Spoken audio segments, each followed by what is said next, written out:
ভরা আখ্যানের আলাদা কদর রয়েছে। কামরূপ কামাখ্যাকে বলা কিলোমিটার দূরে অবস্থিত এই কামরূপ কামাখ্যা, এখানে রয়েছে সারি সারি পর্বতমালা।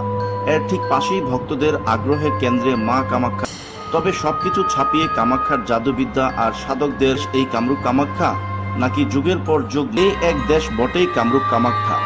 জাদুটোনা, তন্ত্র মন্ত্র, পাহাড় আর পর্বত অরণ্যে ঘেরা স্বপ্নের স্বর্গ কি তাই? চলুন ঘুরে আসি কল্পনার কামরূপ কামাখ্যার সেই অন্যরকম ভবন থেকে। কামরূপ জাদুটোনা, জাদু, তন্ত্রমন্ত্রের রহস্যে ঘেরা একটি জায়গা।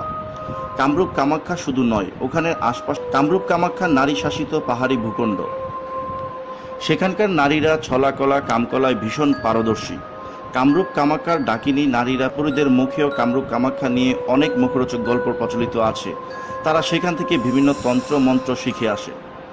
আসামের কামরূপ এই প্রাচীন মন্দিরটি কামাখ্যা দেবীর মন্দির নামে পরিচিত।